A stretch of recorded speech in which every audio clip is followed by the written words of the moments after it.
dari kelompok 10 mau mewawancarai mitra, yaitu kita pakai mitra Badan Eksekutif Mahasiswa ke Universitas Surabaya. Jadi tujuan kami mewawancarai mitra ini nanti buat proyek tugas kami, yaitu tata kelola data, buat mencari tahu apa sih fungsi tata kelola data di BEM dan bagaimana para BPH ini mengelola data di BEM selama satu periode ini.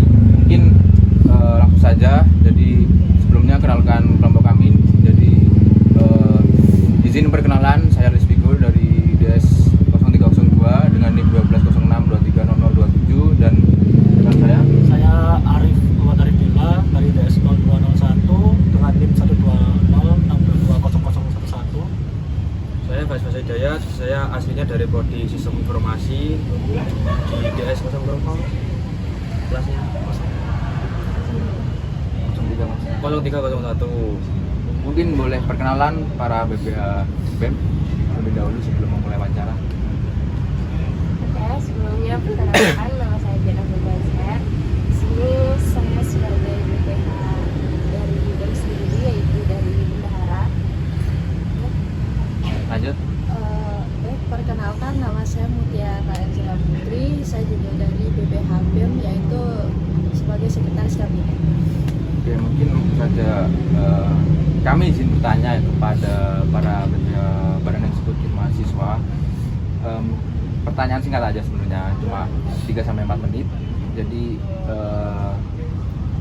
apa sih jabatan kalian di BEM dan berapa lama kalian aktif di BEM itu sendiri? Mungkin dijawab oleh Kak Jian dulu. Ya, sebelumnya yang dijawab itu aku sebagai bendahara, aku baru satu. Kamu sih? Kalau saya sendiri sebagai sekretaris kabinet, saya juga di BEM 2 periode, tapi sekalinya 1 periode. Terus saya ingin bertanya mengenai sebuah sistem aplikasi apa sih yang kalian pakai buat mengelola data di BEM. Seperti yang kita tahu, di BEM kan banyak butuh tata kelola data yang sesuai itu PDB. Terus apa yang kalian pakai buat mengelola data tersebut? Ya, kalau dari bendahara sendiri itu kita kalau udah Excel ya spesifik. Kalau di bendahara berarti nanti terusnya pakai Excel atau spreadsheet. Kalau di sekolah sendiri, Kalau di situ itu kita pakai 2, di spreadsheet sama di OneDrive. Kalau spreadsheetnya itu kayak buat ngedaftar apa aja yang udah kita kerjain. Terus kalau yang di OneDrive itu ya arsip-arsipnya, draft-draftnya yang udah kita kerjain. mungkin aku mau tanya, kan ini di BEM ada 12 kementerian. Bagaimana cara kalian ngehandle 12 kementerian ini biar datanya itu dikelola dengan baik di satu file yang sama gitu, atau gimana? Mungkin dijelaskan oleh Kalau bendahara kan itu kayak mengenai kas-kas atau semuanya tentang rakyat. Nah, itu kalau dari bendahara sendiri sih sejauh ini kita bagi tiap kementerian tuh ada penanggung jawabnya. Kita ada 3 bendahara. Jadi bendahara satu tuh ada penanggung jawabnya dari BPH dan dari kementerian yang punya tanggung jawab dan seterusnya. kalau di sekretaris sendiri?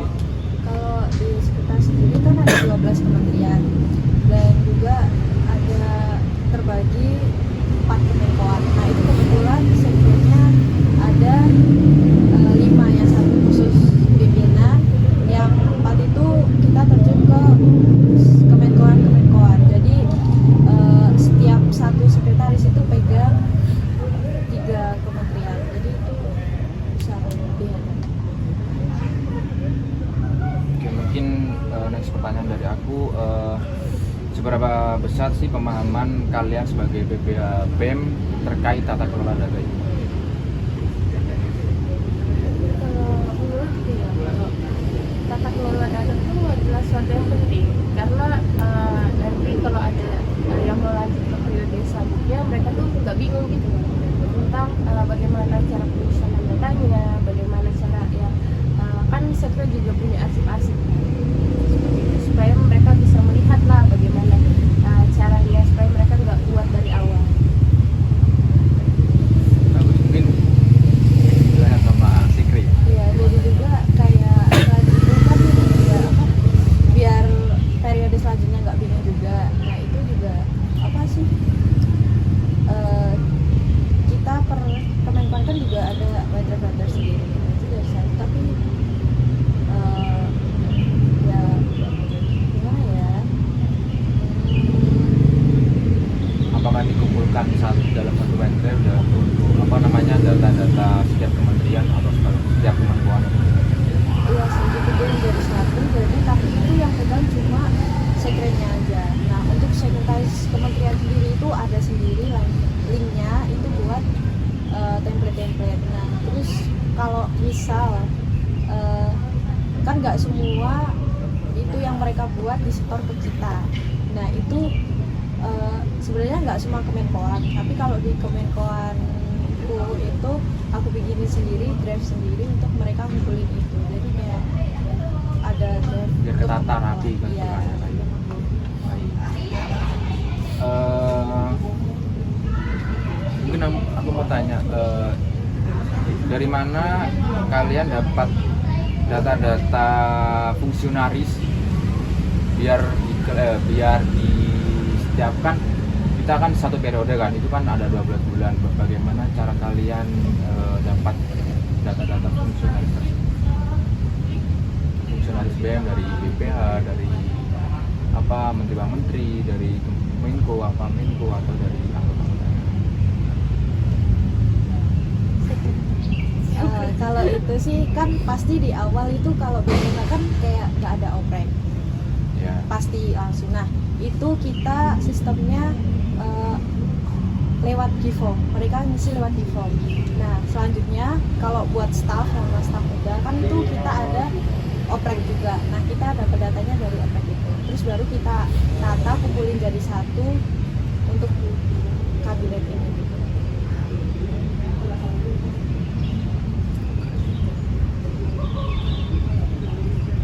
Terus aku mau tanya, apakah ada prosedur dan maintenance dari data sibel?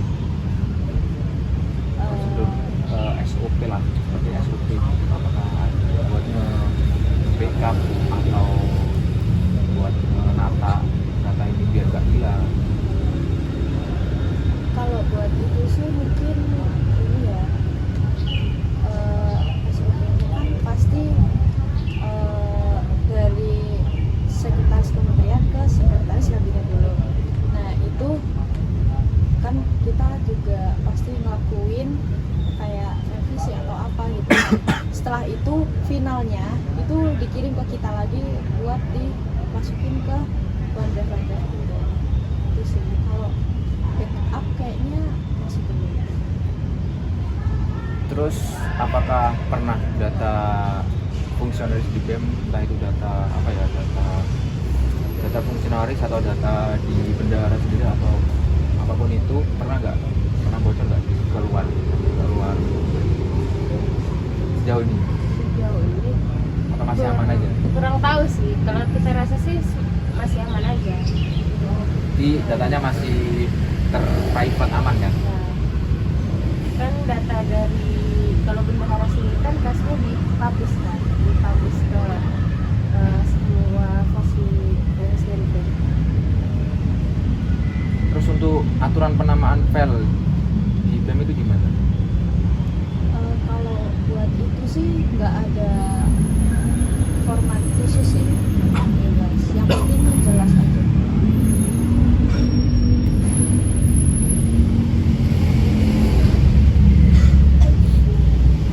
Terus mau tanya, langkah apa yang bisa diambil untuk meningkatkan integritas data di BEM ke depannya buat meningkatkan tata kelola ini buat BEM kabinet selanjutnya? Mungkin dari kalian ada atau pendapat atau solusi ya? Bentar dulu.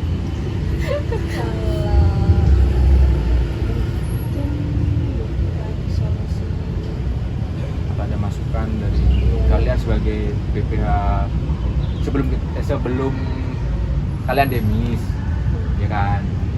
Apakah ada saran buat next kabinet, buat next kabinet, buat meningkatin tata kelola ini biar tetap terjaga rapi? Mungkin kalau dari Sikri sendiri ya, biar rapi juga, biar nggak nunggu-nunggu juga. Kayak kita kan pasti kalau mau bikin surat undangan atau apa pasti butuh nomor surat kan. Ya. Nah itu di periode yang sekarang ini cuma satu orang yang pegang Excel atau spreadsheet nomor surat itu. Jadi kita harus minta dulu ke dia gitu.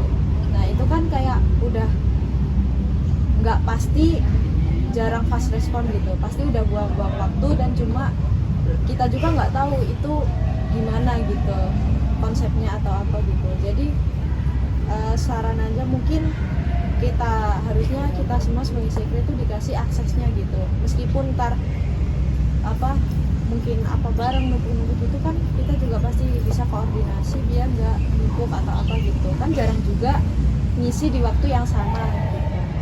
Itu aja sih kalau dari sekret. Dari bendahara? Dari bendahara sendiri kan biasa kalau bukti TF atau apa gitu kan selalu numpuk kan di WA. Nah itu tuh kayak masukan di WA-nya tuh umum kan pasti. Ada dari teman kita, kayak guru kelas itu kan ketika mereka mengirimkan bukti TF ke kita itu tuh pasti numpuk. Kadang tuh ada yang kelewatan dari kita, ya kan. Terus kadang kalau misalnya kita mau baca ada yang timernya langsung kayak langsung dilihat sendiri loh. Nah terus itu tuh dan semoga mungkin ya aku dengar sih ada yang mau buat aplikasi buat BEM khususnya bendahara sama sekret. Nah itu bisa sih buat pengumpulannya semuanya di situ untuk bukti TF-nya, terus tentang data-data yang keuangannya bisa terlihat dari situ. Jadi lebih transparan. Terus selama satu periode ini siapa sih yang bertanggung jawab untuk istilahnya menganalisis data di BEM itu sendiri? Kayak siapa sih yang mengelola sebenarnya data ini? Apa sih Kri atau bendahara sebenarnya yang mengelola datanya? Data fungsional Kan dari bendahara di bagian keuangannya, ini bagian lapor-lapor seperti itu. Berarti yang bertanggung jawab mengelola data fungsionalis berarti si Kri. Iya. Pada video kali ini kami akan membahas sebuah topik yang menarik, yaitu apa? Kami akan memaparkan hasil analisis kami mengenai tata kelola data, yaitu berupa data governance pada Badan Eksekutif Mahasiswa Telkom University Surabaya berdasarkan hasil wawancara dengan badan pengurus hariannya, yaitu Sekretaris Kabinet dan Bendahara Kabinet. Pertama-tama, kami akan menjelaskan sedikit mengenai apa sih itu data governance, terus dan pentingnya apa sih data governance itu bagi organisasi Badan Eksekutif Mahasiswa itu sendiri. Jadi data governance itu merupakan kerangka kerja yang mengatur bagaimana data itu dikumpulkan, dikelola, diamankan, dan dimanfaatkan secara konsisten dan bertanggung jawab dalam sebuah organisasi. Data diberlakukan sebagai aset yang strategis yang memiliki nilai yang tinggi dalam mendukung operasional, pengambilan keputusan, serta pencapaian tujuan organisasi itu sendiri. Kemudian, di era digital, organisasi itu menghasilkan dan menggunakan data dalam jumlah yang besar, baik data operasional, data keuangan, maupun data yang personal. Tanpa tata kelola data yang baik, organisasi berisiko menghadapi permasalahan seperti data itu tidak akurat, kemudian ada duplikasi data pastinya, kemudian ada kebocoran data, serta pengambilan keputusan yang tidak berbasis faktanya.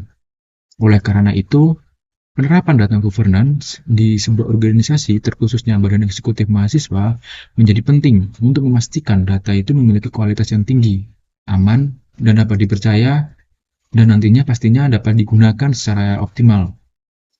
Kemudian bagi organisasi, termasuk organisasi non-profit pastinya dan organisasi kampus seperti Badan Eksekutif Mahasiswa atau BEM, data governance berperan penting dalam meningkatkan transparansi, akuntabilitas, kemudian efisiensi operasional, serta keberlanjutan organisasi dari satu periode kepengurusan ke periode berikutnya. Kemudian apa sih langkah-langkah yang dapat kita ambil dalam penerapan data governance? Yaitu yang pertama itu ada strategi dan perencanaan. Pada tahap strategi dan perencanaan, itu merupakan tahap awal. Kenapa tahap awal? Yaitu berupa penerapan data governance untuk menyusun strategi dan perencanaan yang jelas pastinya. Kemudian organisasi perlu mendefinisikan tujuan pengelolaan data, misalnya untuk meningkatkan transparansi keuangan, kemudian efektivitas kegiatan, atau kualitas layanan kepada anggotanya. Kemudian pada tahap strategi dan perencanaan itu sendiri, itu dibuat organisasi menetapkan kebijakan data. Yang pertama itu kebijakan perlindungan data pribadi, contohnya data fungsionaris Badan Eksekutif Mahasiswa itu sendiri, kemudian kebijakan akses data berbasis peran, kemudian ada aturan penyimpanan dan retensi data, dan pastinya ada yang terakhir itu ada penetapan peran dan tanggung jawab pengelolaan data.